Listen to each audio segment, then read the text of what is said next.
Welcome to Brindavan, a Parthasadi family Samarpanam to our beloved parents, a space for enjoying Vaishnava Sampradaya, Slokas, songs, Divyadesa Pasarams, and much more. Namaskaram. Today, as part of Ayiram Namangal, Ayiram Gunangal, we will have the Anubhavam of Slokam 29 of Sri Vishnu Sahasranamam.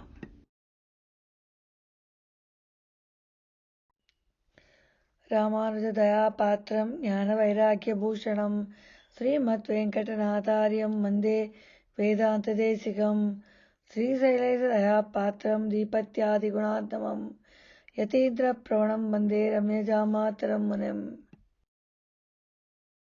सुभुजोदुर्धरो वाग्मी महेन्द्रो वसुदो वसुः नैकरूपो बृहद्रूपः श्रीपिविष्टप्रकाशनः. The first nama of Slokam 29 is Subhujaha. Su, as we said, is always auspicious or good.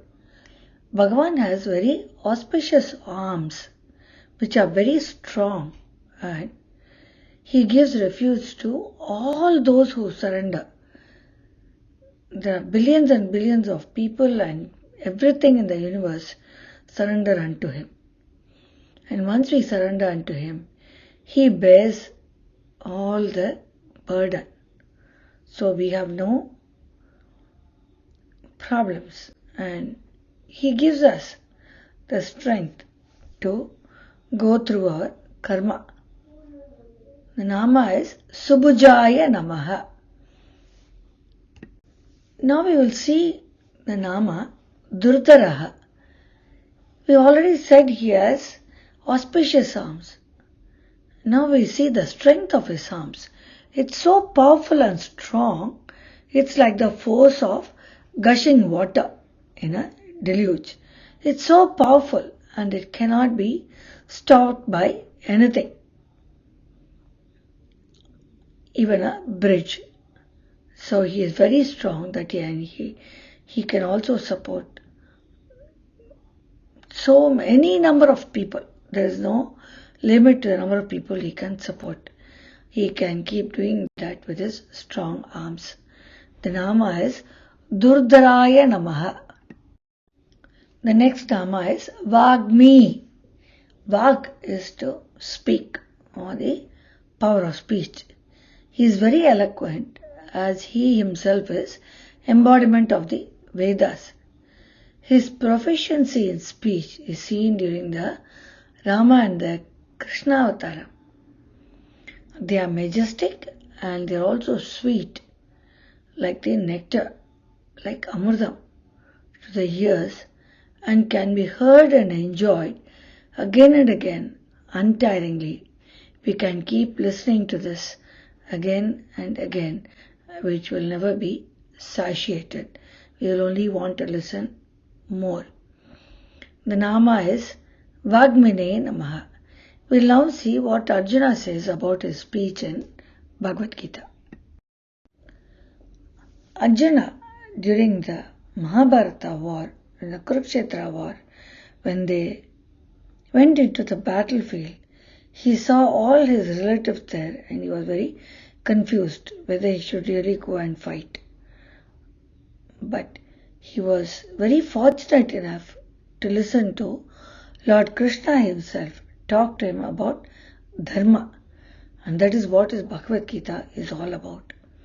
After listening to Bhagavad Gita from the Krishna's words, in chapter 18, verse 73 of Bhagavad Gita, Arjuna says, Nashto mohaha smriti lapta tat prasadan maya achyuta stitosmi gata sandeha karishye vachanam tava. He says, O Achyuta, by your guidance and grace, I have been disillusioned. My confusion is gone and I have gained true knowledge. And now I am free from doubts and will act according to your instructions. Achyuta, he calls Krishna. What a blessed one Arjuna was to listen to Lord Krishna directly talk to him and show him the Vishwarupa. The next Nama we see is Mahendraha. Maha is big. He is all pervasive and he is the supreme Lord of the Lords, and he kindles the light in all the beings. He is the life which is keeping us going from every day. Mahendraya Namaha is the Nama. The next Nama is Vasudaha. He bestows, he is the only one who bestows the riches to the needy and insignificant people. He gives riches even to Kubera. Kubera is the one who is very, very rich, and he is the one who has given the riches to Lord Venkateshwara during his wedding to Tayar. He gives the riches to even those as Kubera, and he grants lordship to Devendra. So he is the one who gives everything. So he is Vasudha. The Nama is Vasudaya Namaha. The next Nama is Vasuhu. He himself is wealth. So when he gives us everything, he himself is wealth. For the realized men who pray to him, they do not seek any other form of wealth, and they want only Bhagavan, as he himself states in Bhagavad Gita. The Nama is Vasave Namaha. In Bhagavad Gita, chapter 7, verse 19, Bhagavan himself says, Bahunam Janmanam Ante Jnanavan Mam Prapadyate Vasudeva Sarvam Iti Sa Mahatma So Durlabhaha. He says, after many births and deaths, the realized one understands that Vasudeva or Bhagavan is everything, and such a soul is very difficult to see. Durlabha, such a great soul, is very difficult to see. These are the words of Bhagavan himself in Bhagavad Gita. From here onwards, Bhagavan's Vishwarupam is described. The next Nama in Sloka 29 is Naika Rupaha. Rupam is form, Naika is Aneka Rupam. So he takes many forms to reveal himself to different people in the world. He himself manifests in all beings, so he is there in multiple forms. And he showed his Vishwarupam, or he revealed his Vishwarupam to Arjuna, as said by Arjuna in Bhagavad Gita. Bhagavan resides in each one of us as Antaryami. So there are many, many, many forms of Bhagavan. So he is a Naikarupaha, one who takes many forms. In Bhagavad Gita, chapter 11, verse 10 to 13, Arjuna says how he saw Lord Krishna with unlimited faces, hands and eyes. He was adorned with divine ornaments and was wielding many divine weapons. He wore many garlands, the Vaijayantimala, and had divine fragrances on him. Lord Krishna manifested in the divine all-pervasive form. Aneka Vaktram Nayanam, Anekadbhuta Darshanam, Aneka Divyabharanam, Anekodyatyudam, Divya Malyambaradaram, Divya Gandharalupanam, Sarvaishcharyamayam Devam, Anantam Vishwatomukam. Aneka Vaktra Nayanam. He says, he saw such beautiful eyes, Nayanam. Aneka Adbhuta Darshanam, very divine darshanam. Aneka Divyabharanam, he was wearing very divine ornaments. And he was wielding many weapons. Ayudam, Aneka Ayudam. He wore many garlands as the Vaijayanti Mala. Then he manifested in the very divine form or the cosmic form, Vishwarupa. The next Nama is Brihadrupa. We saw Aneka Rupam, now he is Brihadrupa. He is so huge, humongous. Brihad means is huge. He assumes a humongous form, pervading in all the 8 directions and encompassing the space between the earth and heaven in all his manifestations. And we see this in the Varaha Avataram when he redeems Bhuma Devi from the bottom of the ocean in the netherworld. We also see his huge form in the Nrisimha Avataram when he manifests at the call of his little Bhakta Prahlada to annihilate the Asura Hiranyakashipu.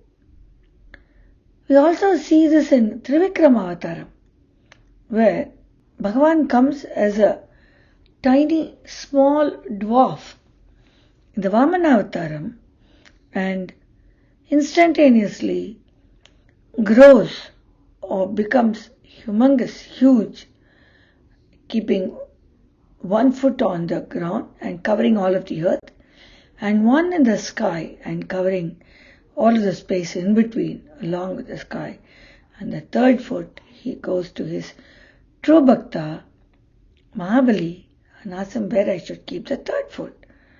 And when he does Atmanivedanam, and he says, Mahabali says, please keep I would be blessed to keep your feet on my head. So he becomes humongous.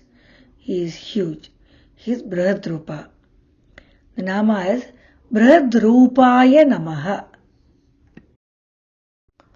Arjuna says, Dhyava prithivyoridam antaram hi vyaptam tvaikena dishascha sarvaha drishtvaadbhudam rupam ugram tavedam lokatrayam pravyatitam mahatman.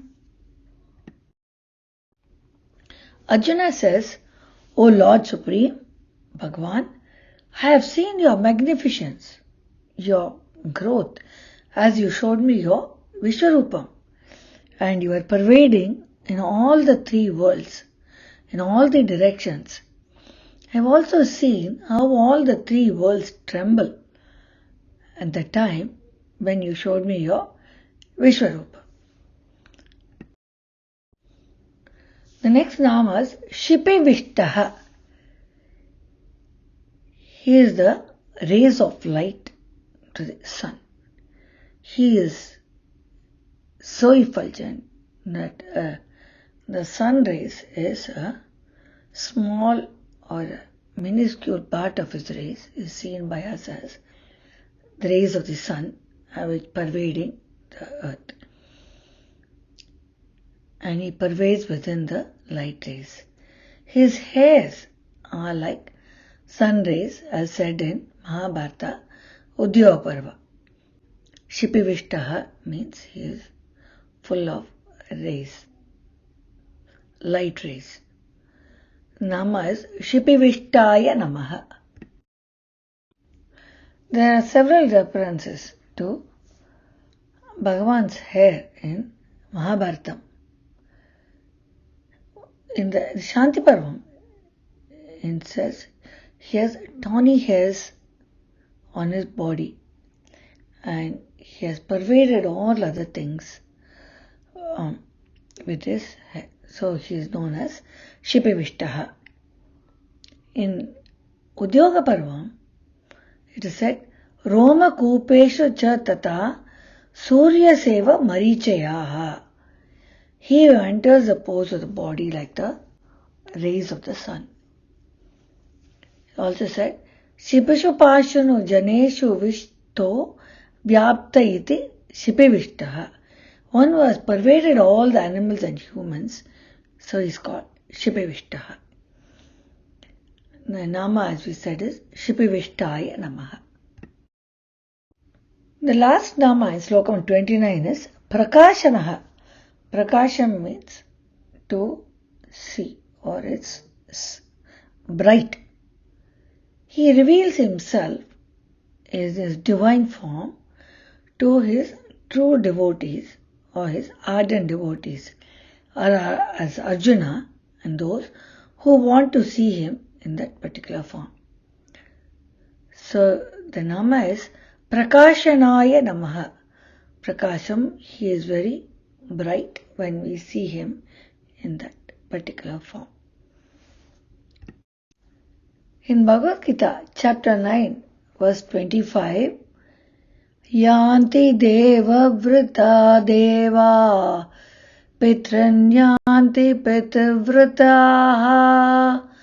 bhutani yanti bhutejya yanti madhya jinopi ma. Bhagavan Sri Krishna says, the celestials take birth among the celestials.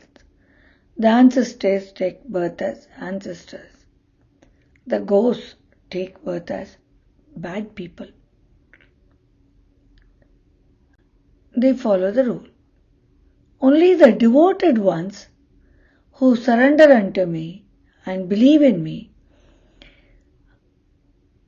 of all of these people, come to me, they do Sharanagati.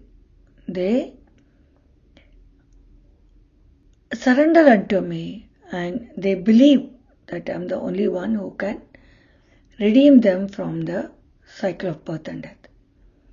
So Sharanagati and Mahaviswasam is very important as for Bhagavan's words himself, as he said in Bhagavad Gita.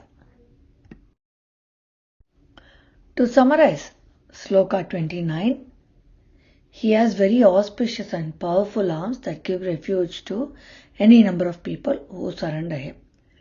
He is very eloquent as he himself is the embodiment of Vedas. He is all-pervasive and is the supreme Lord of Lords, and he kindles the light in all the beings. He is the one who bestows the riches to the needy and insignificant people, and even to people as Kubera. He himself is wealth for the realized people, and they do not seek any other form of wealth. Now we talk about Vishwarupam, where he takes many forms to reveal himself to different people in the world at different times. He assumes a humongous form pervading in all directions, as we see in the Varaha, Nrisimha and the Trivikrama avatar. He is the rays of sunlight and he pervades everywhere. His hair is like the sun rays, and he reveals his divine form to devotees, Arjuna, and those who want to see him. As he himself said in Bhagavad Gita, only the devoted ones, only the devoted people surrender unto him with complete unconditional Saranagati and have Mahavishwasam, complete belief that he will redeem us. This brings us to the end of Slokam 29 of Sri Vishnu Sahasranamam. See you all in Slokam 30.